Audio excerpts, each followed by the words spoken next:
For more on this, I'm now joined from Tel Aviv by Israeli lecturer Mordechai Kedar. Thank you so much for joining us. I don't know if you heard my previous guest there that I was just speaking to from Fatah.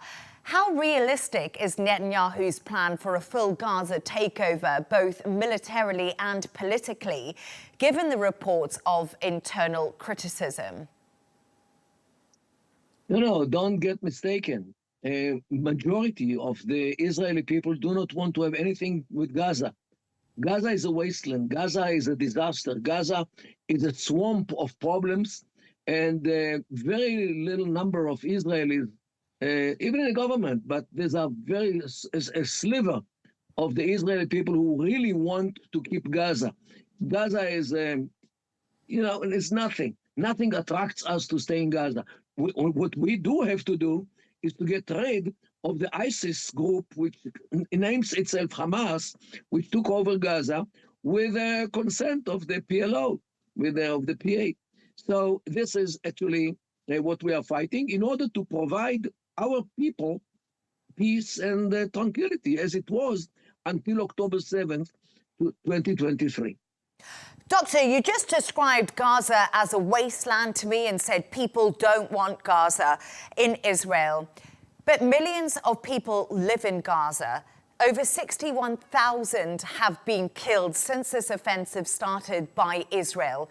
People are dying of hunger. Not enough aid is getting into the country. How are Israelis feeling about that? You might say it's a wasteland, but it's where millions of people live and it's their home. We are feeling very bad about this. We don't like it yet. We all remember what they did to us on the October 7th of 2023. How many? 1,200 Israelis were butchered by Hamas, and our girls and women were raped, and babies were burnt alive. So what do they expect? That we get them with flowers and roses? We have guns. And this is what happened. Unfortunately, this group of people in Gaza were hostages in the hands of Hamas, who couldn't care less about the people in Gaza. And unfortunately, their Arab neighbors, the Egyptians, never let them run away from this war, as many ran away from Syria, from Iraq, but not from Gaza.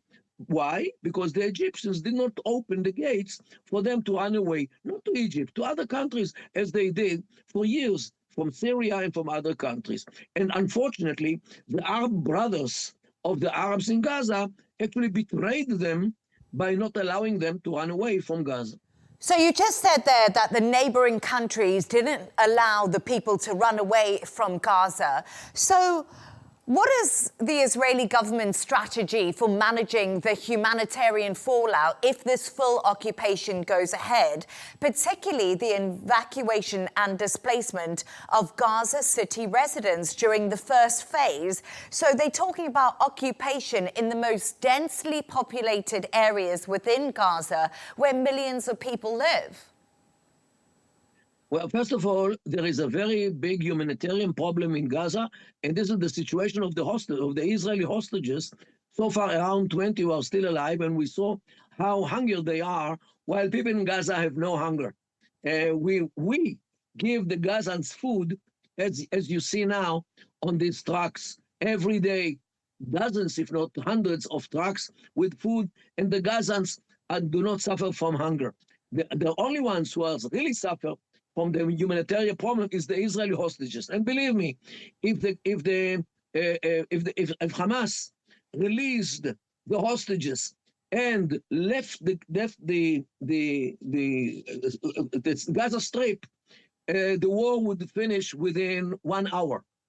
But the problem is the Hamas couldn't care less about the Gazans, and the Hamas continue to fight against us. They want to keep the weapons. They want to continue to fight against us. And to repeat, October 7th, who with the right mind will leave these people, this ISIS organization named Hamas in Gaza? So, Doctor, who with the right mind would allow such a thing? Doctor, I just want to ask you one question. You said if Hamas releases the hostages, the war would be over. But many people and many analysts that I have spoken to do not think that's the truth. They think the reason that Israel is continuing this offensive against Hamas and Gaza is because Benjamin Netanyahu is desperate to stay in power. He is facing a corruption trial. He is facing splits within his own cabinet. He has international warrants out from him to go to the Humanitarian Court of Justice. And the only way that he is managing to be in his position is because he is continuing with this war. What is your take on what those analysts are saying? And many believe that to be completely true. First of all, these analysts apparently know nothing about the Israeli society. Whoever manipulates with Israeli security will be kicked out from any position, including the prime minister office, where this is total nonsense. Because first of all, his files are falling apart one by one, and this trial was a hoax, as many of the Israelis believe and see every day in this trial. However, we have when the government announced hundreds of times that we have two goals in Gaza.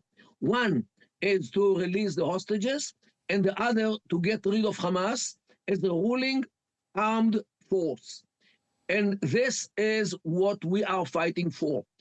In order to release the hostages, in order to keep them alive, and in order to ensure the life of Israelis around Gaza in the future.